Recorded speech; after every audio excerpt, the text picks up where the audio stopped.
1장 24절로 27절 성경 말씀 한 절씩 교독하겠습니다. 제자가 그 선생보다 또는 종이 그 상전보다 높지 못하니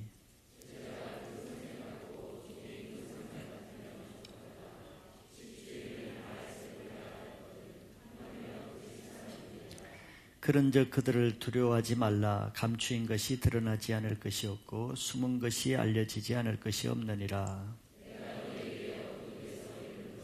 광명한 데서 말하며 너희가 귀속말로 듣는 것을 집 위에서 전파하라. 아멘. 오늘도 계속 제자에 대한 말씀입니다. 오늘은 선생 같은 제자가 되라는 제목으로 말씀을 나눕니다.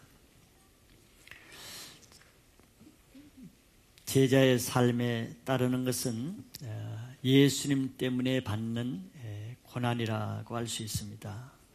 그래서 제자의 삶을 사는 것이 부담이 되는 이유가 되죠.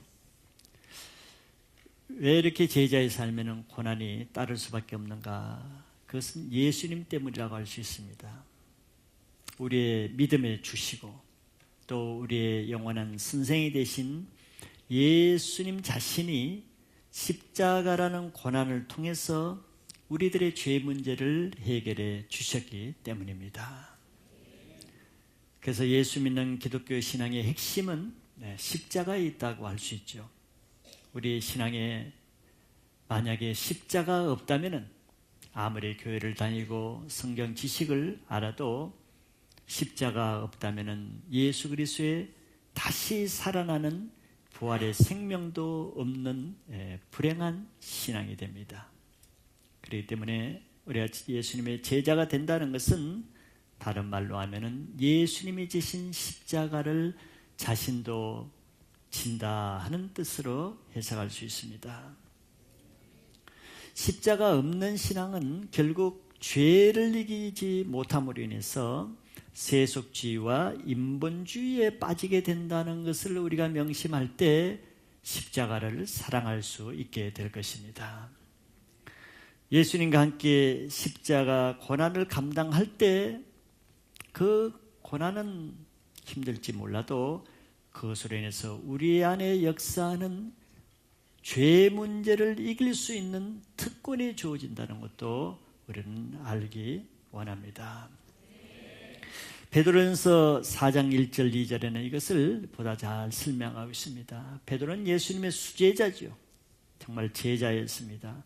그래서 예수님을 따르는 자였고 또 예수님의 십자가를 지되 자기는 예수님보다 못하기 때문에 십자가에 거꾸로 매달려서 죽었죠. 그 베드로가 이 십자가를 얼마나 깊이 이해했겠습니까? 그가 베드로전서에서 이렇게 기록했습니다. 그리스도께서 이미 육체의 고난을 받으셨으니 너희도 같은 마음으로 갑옷을 삼으라. 이는 육체의 고난을 받은 자는 죄를 그쳤음이니 그 후로는 다시 사람의 정욕을 따르지 않고 하나님의 뜻을 따라 육체의 남은 때를 살게 하려 함이라 했습니다. 놀라운 말씀이죠. 십자가를 정말 깊이 이해하고 십자가의 은혜의 중요성을 정말 잘 나타내는 그 말씀이라고 할 수 있습니다. 1절을 다시 보시면은 자, 그리스도께서 이미 육체의 고난을 받으셨다. 그것을 이렇게 설명해요. 그러니 너희도 같은 마음으로 갑옷으로 삼으라 그랬습니다. 놀라운 말씀이죠. 이는 육체의 고난을 받은 자는 죄를 그쳤음이니. 왜 십자가를 지셨습니까? 우리의 죄를 대신해서 예수님이 십자가를 지셨지요. 근데 육체의 고난은 힘들지만 죄는 우리 육체를 타고 들어오잖아요. 육체의 정과 욕심을 통해서 죄가 들어옵니다. 근데 이 죄를 막을 수 있는 것은 뭐겠습니까? 바로 고난이라는 갑옷이라는 거예요. 왜? 육체의 특성이 안주하고 안락하고 즐기고 먹고 놀고 채우고 다 육체가 원하는 것이죠. 육체는 고난과 반대로 행하기를 원합니다. 그래서 육체는 죄를 막을 길이 없는 거죠. 그런데 성경은 십자가에 달리신 예수님과 같은 마음으로, 예수님이 죄 때문에 십자가에 돌아가셨으니까 그런 같은 마음으로 고난이라는 갑옷을 입으라는 거예요. 죄를 이기기 위해서. 고난, 육체의 고난은 죄를 이기는 갑옷이 되는 거예요. 방패가 된다고 하는 것입니다. 2절에 보면은 그 후로는 다시 사람의 정욕을 따르지 않고 하나님의 뜻을 따라 육체의 남은 때를 살게 하려 함이라. 왜 고난을 받아야 되겠습니까? 고난을 받기 위해서 받는 사람은 아무도 없죠. 죄가 주는 고통은 십자가로 인해서 받는 고난보다 훨씬 심각하고 악하고 우리 영혼을 죽이는 것이기 때문에 죄를 이기기 위해서 고난을 받는 것입니다. 그래서 성경은 육체의 고난을 죄를 끊는 갑옷으로 사용하라고 하는 거예요. 그러므로 교회가 십자가를 회피할지, 십자가를 가르치지 않고 계속 평안을 가르치고 위로를 가르치고 또 축복을 가르치고 행복을 그렇게 많이 선포해도 성도들이 행복하지 않고 위로가 없고 평안이 없는 이유가 뭐겠습니까? 십자가가 없는 삶에는, 십자가 없는 신앙에는 아무리 많은 위로, 평강, 사랑, 평화가 주어져도 죄가 그것을 다 빼앗아가기 때문에 그것을 유지할 능력이 없는 것이에요.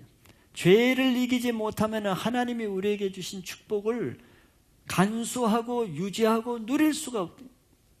다 죄로 인해서 빼앗기기 때문이죠.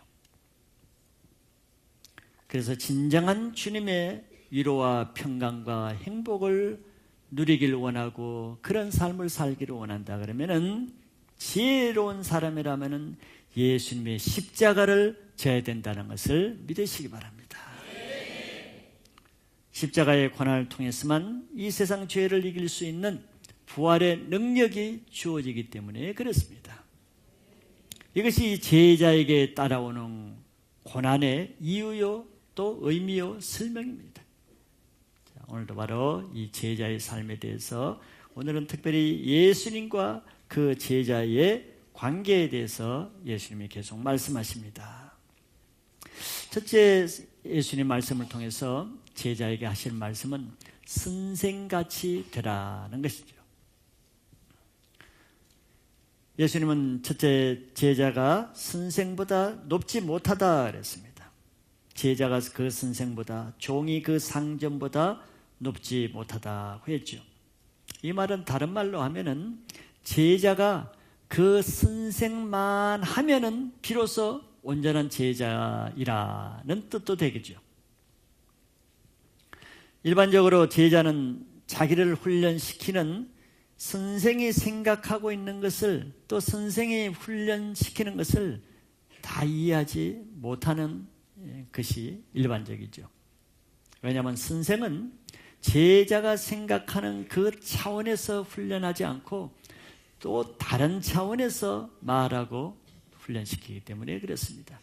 그러니까 선생이 될 수 있고, 그러니까 선생의 자격이 있는 것이죠. 그래서 예수님의 제자들도 예수님이 하시는 말씀과 또 예수님 하는 행동을 거의 다 이해하지 못했습니다. 그러니까 예수님 말씀에 대해서 그 뜻을 오해하고 동문서답하고 엉뚱하게 다른 일을 하고, 심지어는 예수님이 하는 일을 거스르기까지 했습니다. 예수님의 생각을 이해하지 못하는 거예요. 자기 기준에서 예수님을 이해하기 때문에 그렇죠. 예수님 지금 그런 말씀을 합니다. 제자가 선생보다 낫지 못하다는 거죠.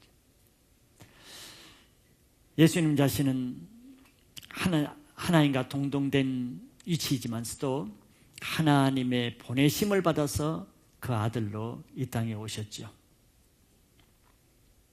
그래서 주님은 십자가를 앞두고 기도하실 때 이 하나님이 주신, 아버지가 주신 십자가지만 처음에는 그것이 지나갈 수 있도록 기도했습니다.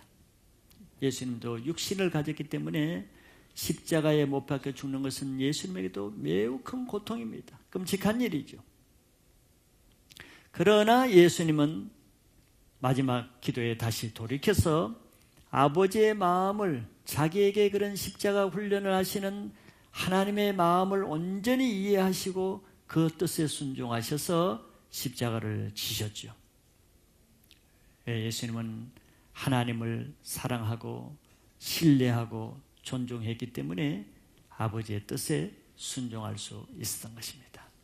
즉 아버지와 아들이 하나고, 아버지의 생각과 아들의 생각이 같고, 아들이 아버지의 뜻을 이해하고 존중하고 신뢰하고 했기 때문에 순종할 수 있었다는 것이죠. 예수님은 또 종이 상전보다 높지 못한 것도 종의 생각이 상전의 생각을 따라가지 못하기 때문이겠죠. 상전이 종에게 일을 시킬 때는 종이 생각하지 못하고, 종이 보지 못하고, 종이 상상할 수 없는 그 이상의 것을 보고 알고 계획하고 종에게 일을 시키는 거죠. 그래서 종이 상전보다 높지 못하다 그랬습니다. 세상을 살아갈 때 사람이 다 그만하게 그렇게 사는 데는 그만하게 그렇게 살 이유가 있기 때문에 그런 것이죠. 즉 세상적으로 성공한 사람은 성공할 만한 그릇이 되기 때문에 그렇고, 또 그렇지 않는 사람은 그렇지 않기 때문에 그렇게 사는 것이라 할 수 있습니다. 큰 사람일수록 그 그릇의 크기가 다르죠. 탁월한 리더는 그 생각하는 관점이 다릅니다. 그렇죠? 어떤 사람과 사물을 보는 관점이 달라요. 또 마음을 쓰는 마음 씀씀이가 다릅니다. 그렇죠? 그런 걸 볼 수 있죠.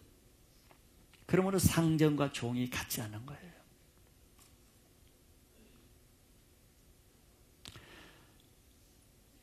우리나라에 지금 세콤이라는 전자경비 시스템이 많이 알려졌죠. 모든 걸 세콤이라고 그래서 사실 다 세콤이 아닌데, 그렇죠? 전자경비 시스템 회사가 여러 곳에 있는데 사람들이 보면은, 우리 사역자들 보면 다 세콤이랬어요. 세콤은 그 등록된 고유명사입니다. 일반적인 전자 시스템의 대명사처럼.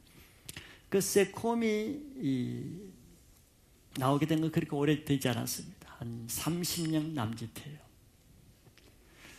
그런데 세콤이 나올, 전자경비 시스템이 나오기 전에 한국의 그 경비 시스템은 거의 90% 이상이 유인 경비 시스템입니다. 즉 사람 경비원을 통해서 건물이나 회사나 공장을 경비하는 것이지, 전자경비라는 걸 생각하지 못할 때예요.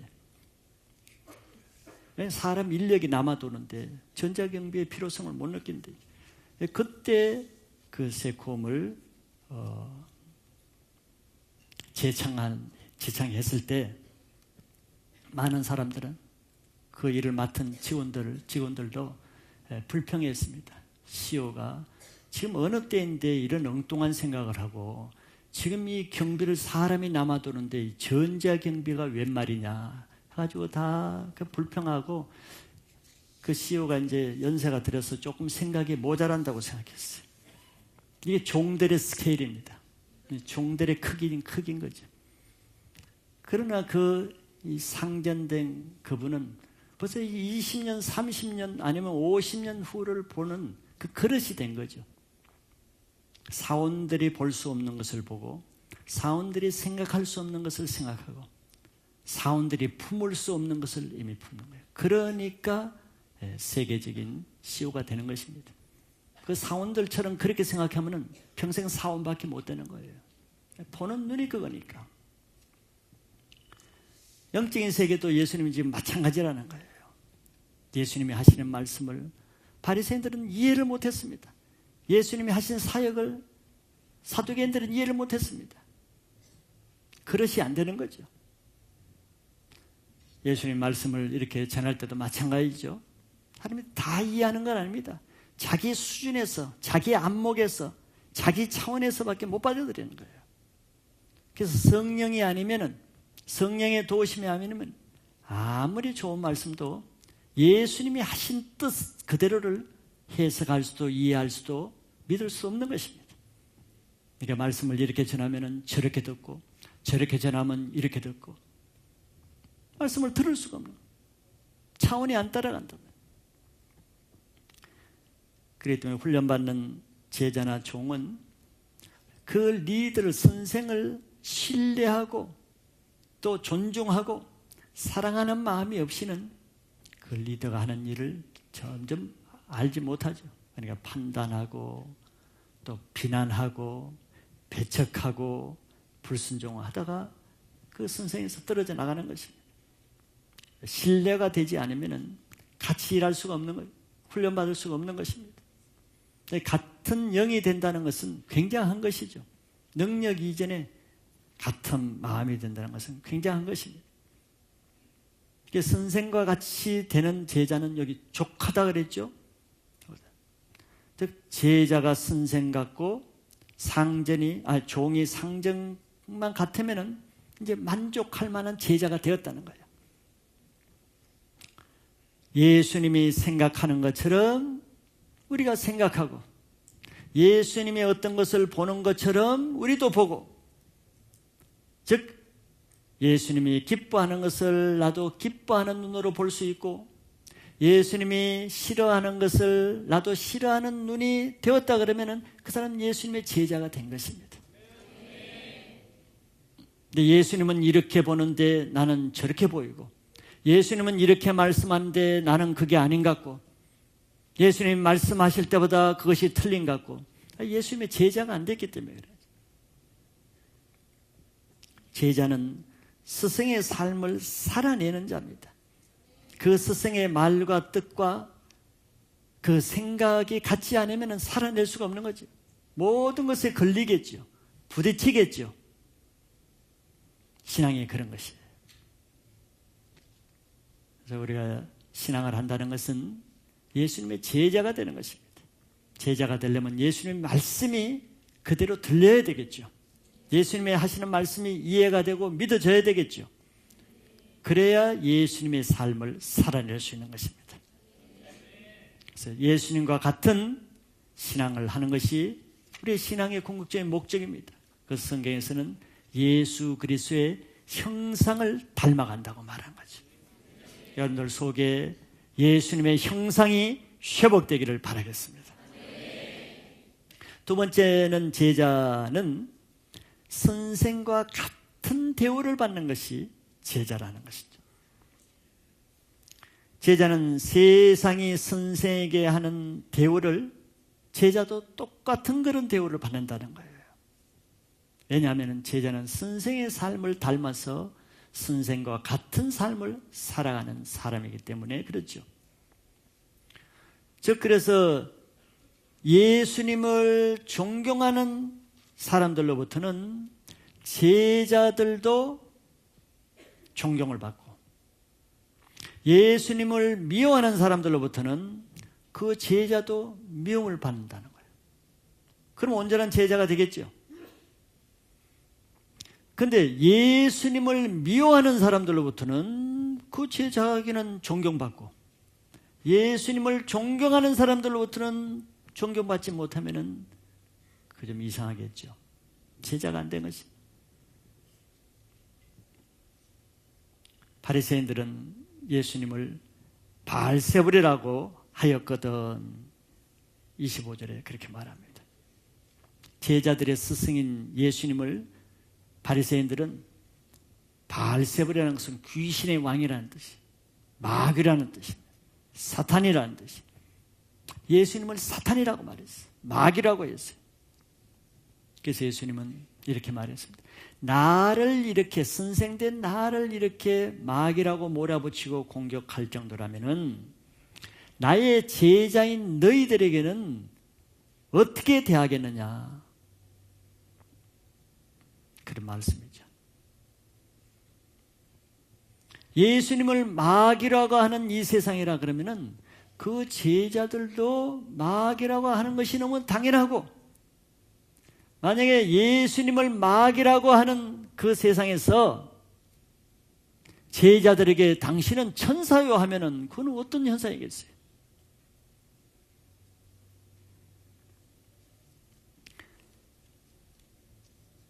제자들이 예수님이 받는 그 고난을 다 받을 정도가 되었다면은 비로소 그때 온전한 제자가 된다는 것이에요. 예수님 그런 말씀을 하는 거죠.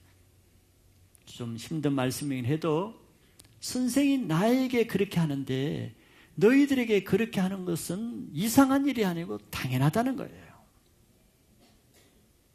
왜냐하면 그것이 내 안에 예수의 생명, 예수 그리스도의 흔적을 가졌다는 하나의 증거가 되는 것입니다. 예수님은 그렇게 귀신이라고 마귀라고 하는데 내가 예수님을 열심히 믿는데 나에게 대해서는 천사라고 하고 좋다 그러면 그게 무슨 뜻이겠냐 말이죠. 전혀 예수님과 다른 생활을 하고 있는 것이죠. 그게 바리새인들이었죠. 하나님과는 전혀 다른 생활을 하면서 자기는 하나님의 제자, 모세와는 전혀 다른 삶을 살면서 자기는 모세의 제자라고 하는 거예요. 예수님 말씀은 지금 제자들에게 그렇게 되는 일이 없다는 거예요. 그렇게 될 수가 없다는 거예요. 저희 예수님을 믿으면서도, 예수님을 믿는 신앙을 하면서도 예수님이 받으신 그런 십자가의 고난이나 모욕이나 핍박이 없다 그러면은 그 무슨 뜻이겠어요? 그것은 아직도 세상까지도 그를 제자로 인정하지 않는 상태에 있다는 걸 말하죠. 예수님도 인정하지 않을 뿐더러 세상도 그 사람을 인정하지 않고 있어요. 예수님의 제자로 인정하지 않고 있다는 거예요. 마귀는 압니다. 자기들이 핍박해야 될 가치가 있는 사람이 누구인지, 핍박할 가치도 없이 그냥 놔두어도 될 사람이 누구인지를 마귀가 더 잘 알겠죠. 마귀도 바빠요. 할 일이 많아요. 쓸데있는 일에 시간 들일 그런 여유가 없죠. 이렇게 생각하면 예수님이 받는 공격, 핍박, 고난을 받는 것은 특권이라는 것입니다. 디모데후서 3장 12절에 사도 바울도 이렇게 말합니다. 사도 바울은 고난을 가장 많이 받은 사도였죠. 그가 이렇게 말하고 있어요. 무릇 그리스도 예수 안에서 경건하게 살고자 하는 자는 박해를 받으리라. 박해를 누가 받느냐 말이죠. 못난 사람이 받느냐? 부족한 사람이 받느냐? 그런 뜻으로 박해를 말하는 거지. 박해는 특권이다. 박해는 아무나 받지 못한다. 이런 의도로 지금 말하는 거예요. 박해 아무나 받는 것이 아니다. 예수 그리스도로 인해서 박해를 받으려면은 예수 그리스도 안에서 경건하게 살고자 하는 자라야 박해도 받는다는 거예요. 내가 예수 그리스도 안에서 경건하게 살지도 않고 주님을 위해서 전도도 하지 않고 말씀에 순종하려고 하지도 않고 말씀을 지키려고 하지도 않는데 누가 나를 박해? 박해할 사람 없어요. 예수 그리스도를 위해서 받는 박해 고난이 왜 특권이냐? 십자가의 박해가 있는 자에게만 빌립보서 3장에서는 부활의 능력도 주어진다고 했기 때문에 그것이 특권이라는 거예요. 주님의 십자가의 고난이 없으면 편할지는 몰라도 그 십자가를 통해서 주어지는 부활의 능력, 기쁨, 즐거움, 감사, 자유함도 없다는 거예요.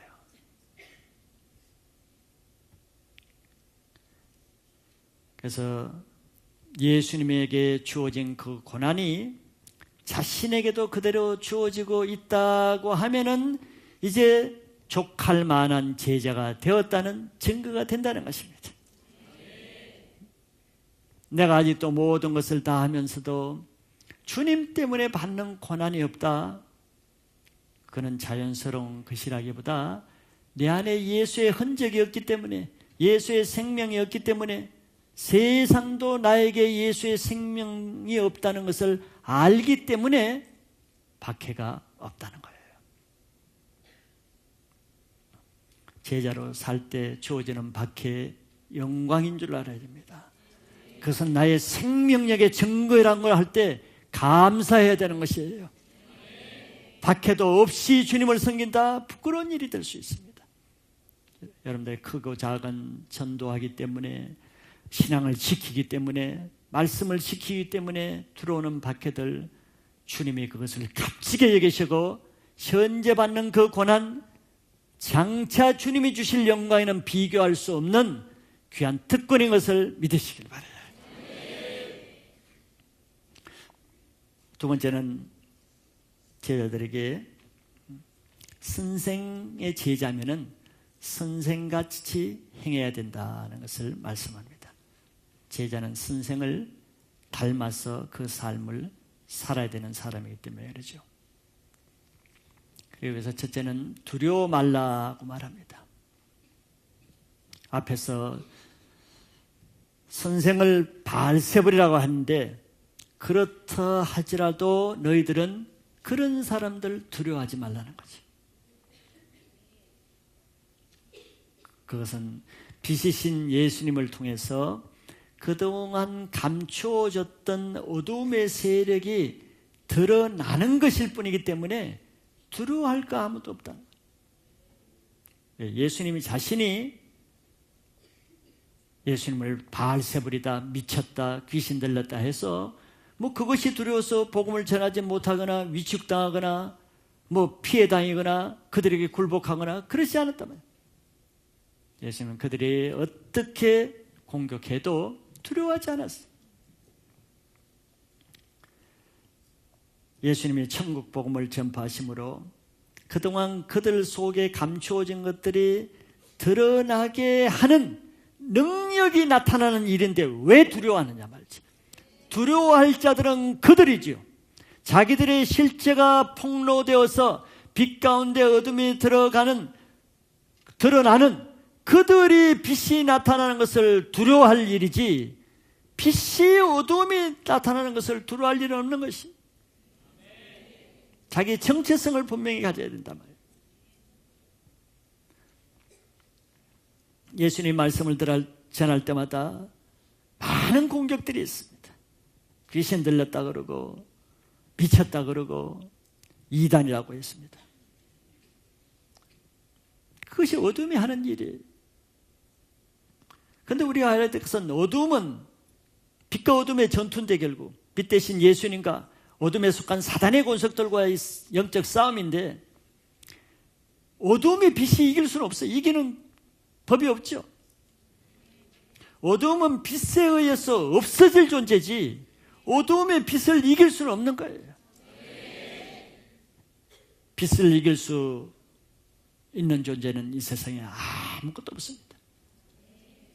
내 안에는 예수 그리스도의 빛 대신 생명을 어떤 칼이나 위험이나 어떤 것들로도 빼앗을 수 없어요.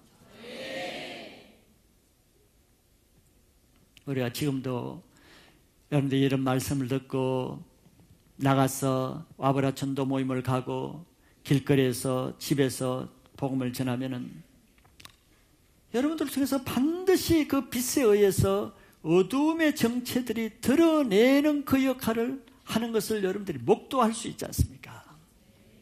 이게 권세입니다. 거짓말 탐지기로도 그들 속에는 어둠이 드러나지 않아요. 복음이 전해지지 않는 상태에서는 어둠의 세력이 다 감추고 포장되어 있어요. 선하고 아름답고 문제없고 좋은 것으로 감추어져 있죠. 실체가. 그런데 오늘이라도 여러분들 오후에 나가서 평소에 굉장히 점잖고 부드럽고 친절하고 예의 바른 그런 사람에게 이제 이 사람은 만만하다. 정말 친절한 사람이니까 복음을 한번 전해보세요. 평소에는 그렇게 부드럽고 점잖은 사람이라도 복음을 내가 전하는 그 복음 한마디를 듣고 그 사람 속에 그동안 전혀 드러나지 않았던 완고한 것, 분노, 혈기, 무서운 것, 고집, 불순종 그것이 단번에 드러나잖아요. 이게 여러분들 어두움의 세력에서 볼 때는 무섭습니까? 그러나 반대로 하나님 빛의 관점에서 보면은 이것은 여러분들의 능력입니다. 능력이. 그 사람 속에 있는 것을 누가 어떻게 끄집어내겠어요? 그 어둠의 실체를 드러내는 복음의 능력이 나타나는데 왜 두려워하냐 말이지. 그동안에 아무도 드러내지 못한 것을 드러내요. 예수님이 복음을 전하기 전에는 바리새인들 속에 있는 악의, 추악, 교만 이런 것들을 아무도 몰랐습니다. 모든 사람이 다 선한 목자, 경건한 종교인, 하나님의 신실한 종으로 알려졌죠. 누가 그걸 드러내겠습니까? 예수님이 그냥 복음 한마디 전했더니 그들 속에 있는 더러운 것들이 다 드러냈죠. 그 선생이 하신 그 능력이 제자 된 사람에게도 똑같이 나타나는 거예요. 이게 얼마나 놀라운 일이에요. 반면에 또 겉보기에는 굉장히 무섭고 다가가기조차 말 건네기도 무서워 정말 복음 전하기 어려운 사람도 있죠.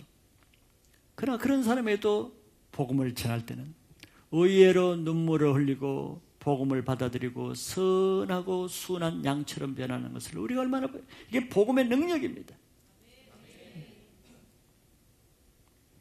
우리는 사람을 외모로 판단할 수가 없는 것이기 때문이죠. 자, 우리는 이런 능력을 가지고도 두려워할 이유가 없다는 거예요. 나타나는 현상을 가지고 두려워할 이유가 없다는 거예요.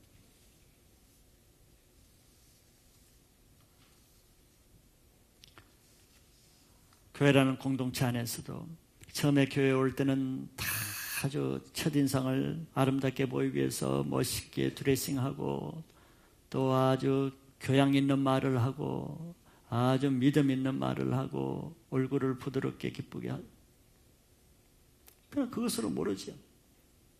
교회 이제 말씀을 한번 들어보면은 말씀 반응이 어떻게 나타나는지 셀에 들어가서 교제를 해보면은 이제 다 드러나죠. 이게 제자 공동체의 권세라는 것입니다.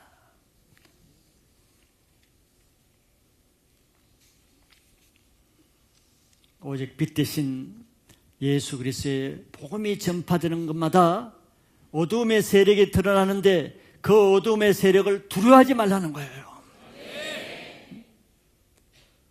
왜냐하면 우리가 전하는 이 복음이 자기가 보기에는 별것 아닌 것 같아도 하나님은 이것을 가지고 엄청난 일을 하는 도구로 쓰는데 우리가 이 말씀의 능력을 믿으면은 두려워할 이유가 없어. 예, 그 복음에는 우리의 마음의 뼛속까지 다 파헤치고 우리의 숨겨진 깊은 마음 속까지 다 들춰내는 권능과 능력이 있기 때문에 우리는 이 말씀을 의지해서 복음을 전하는 것입니다.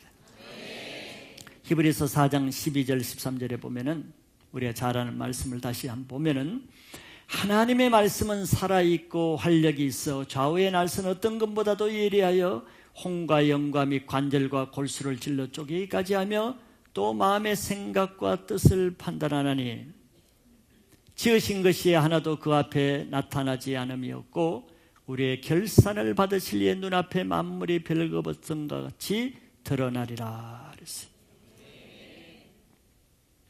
말씀의 권세지요. 하나님 앞에 말씀 앞에 벌거벗은 것처럼 다 드러낸다는 거예요. 우리가 그 드러난 것을 보고 즐거워를 하고 무서워할 이유가 없어. 우리를 핍박하고 고난을 주는 것은 어둠의 세력의 실체를 드러내는 것입니다.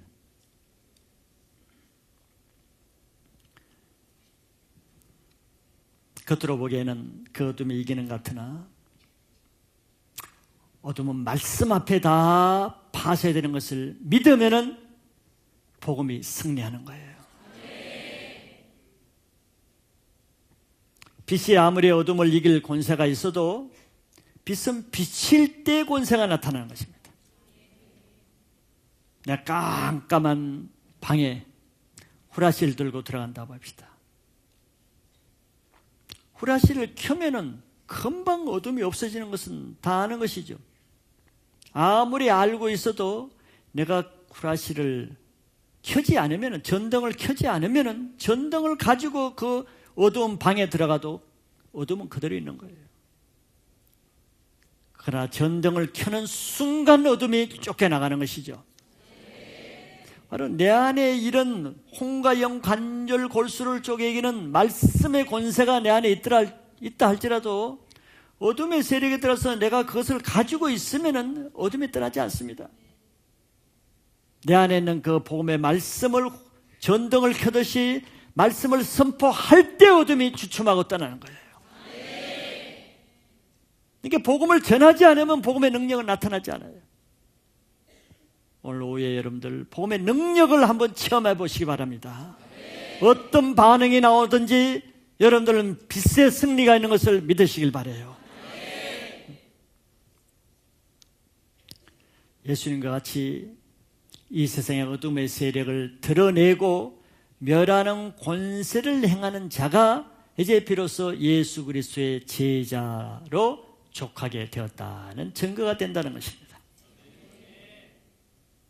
아직도 핍박 때문에, 고난 때문에, 어둠의 세력의 공격 때문에 두려워하면서 복음을 전하지 못하면 아직은 제자가 되지 않은 연약한 상태에 있는 단계입니다. 한 해가 가기 전에 눌려있는 모든 제자됨의 능력을 다 회복해서 복음의 권세를 발휘하는 제자십을 활용하시길 바랍니다. 마지막 두 번째는 예수님은 적극적으로 전파하라는 거예요. 전파하라. 두려워하지 말고 적극적으로, 핍박하는 자 두려워하지 말고 적극적으로 복음을 전하라고 합니다. 어두운 데서 이런 것을 광명한 데서 말하며 귓속말로 듣는 것을 집 위에서 전파하라. 사람들은 중요한 말은 귓속말로 하죠. 남들이 듣지 못하게. 귓속말로 들은 것을 이제는 적극적으로 전하라는 것이죠. 우리가 어두운 데서, 골방에서 주님과 은밀하게 정말 기도할 때 하나님이 중요한 말을 해주십니다. 우리가 예배를 통해서 말씀을 들을 때 하나님이 나에게만 은밀한 말씀을 주죠. 말씀이 그렇게 들려야 그것이 능력이 됩니다. 그냥 공적이고 객관적으로 저 사람에게, 남에게 해당되는 기록된 말씀으로 전해서는 그걸 가지고는 전도 못합니다. 제자는 스승이 하는 것을 따라가는 사람이라고 했습니다. 예수님은 어떻게 그렇게 바리새인들을 공격해도 끝까지 담대하게 두려워하지 않고 전파할 수 있었겠습니까? 선생으로서 본을 보이신 거죠. 주님은 매일 아침 첫 시간 미명에 한적한 곳에 가서 하나님께 기도하셨다 그랬습니다. 뭘 기도하실까요? 오늘 하루 하나님이 자신에게 무엇을 하길 원하시고 어떻게 하길 원하시는지 그 말씀을 받기 위해서. 그래서 주님은 한 번이라도 하나님이 말씀하시 않은 것을 행한 적이 없고 말씀하신 것을 행하지 않은 적이 없어요. 예수님은 새벽 첫 시간에 주님으로부터 받은 그 말씀을 받을 때 담대한 권세가 주어지는 거예요. 하나님의 말씀이 레마로 내게 들려질 때 내게 담대한 말씀의 권세가 주어지는 겁니다. 말씀을 받지 못하니까 교회를 다니든 안 되든 예배를 드리든 안 드리든 늘 컵에서 말씀 한 번 못 전하고 복음 한 번 전하지 못하고 전도한 사람 하지 못하고 말씀대로 살 엄두를 못 내죠. 많은 사람들 아마 제자에 대해서 계속 말할 때 자기를 예외적인 사람으로 둘 겁니다. 나와는 다르지. 내가 어떻게 말씀을 못 받으니까. 주님도 육성을 가졌어요. 인성을 가졌습니다. 주님도 바리새인들이 돌을 던져서 맞으면 아프신 분이에요.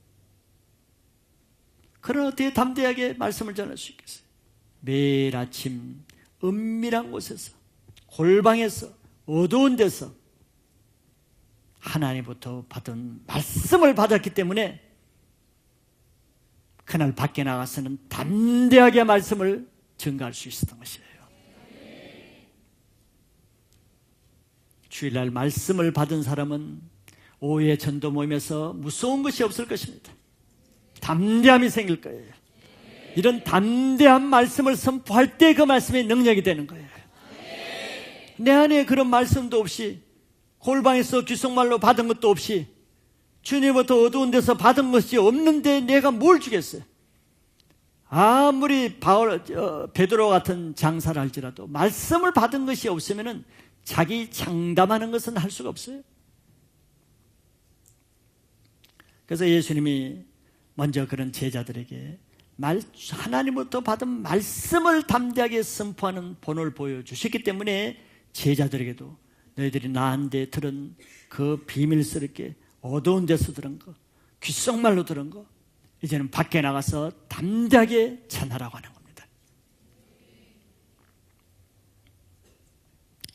예수님이 그렇게 전할 때 많은 사람이 구원을 받고 불치병이 치유받고 귀신들이 떠나갔듯이 제자들도 예수님과 같이 그렇게 할 때 제자들을 통해서 많은 병들과 귀신들이 떠나갔죠.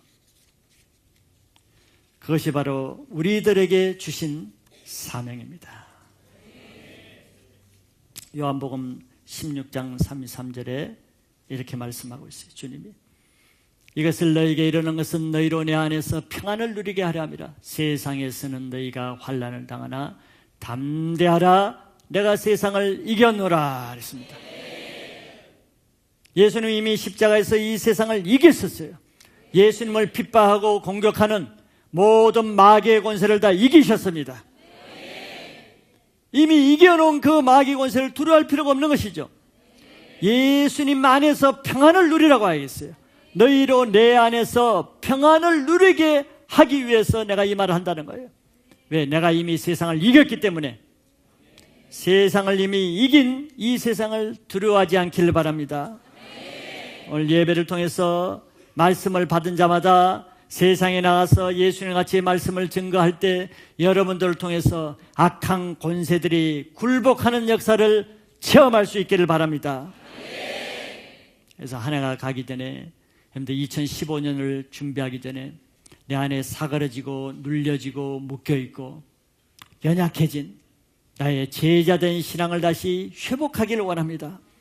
늘 같은 얼굴로 같은 모습으로 같은 마음으로 이렇게 나와서 연약하게 사는 사람이 있다 그러면은 여러분들 며칠 안 남은 이 한 해 동안 이전의 것을 다 씻고도 남을 만한 제자의 삶을 다시 회복할 수 있기를 도전하시길 바랍니다. 도전하는 자에게 하나님이 하게 하실 줄 믿습니다. 그것 중에 큰 것은 전파하는 것이에요. 복음을 전파할 때 생명이 회복되는 것입니다. 전등을 켤 때 능력이 나타나듯이 내가 복음을 위해 살려고 하지 않는데 어떻게 능력을 주겠어요? 내가 증거하지 않는데 어떻게 복음의 능력이 나에게 나타나겠어요? 두려워하지 아니하고 복음을 담대히 선포하는 한 주간 되어서 여러분들이 한 해가 가기 전에 하나님의 기뻐하시는 제자다운 모습을 회복하는 모습을 보여줄 수 있기를 바랍니다. 할렐루야.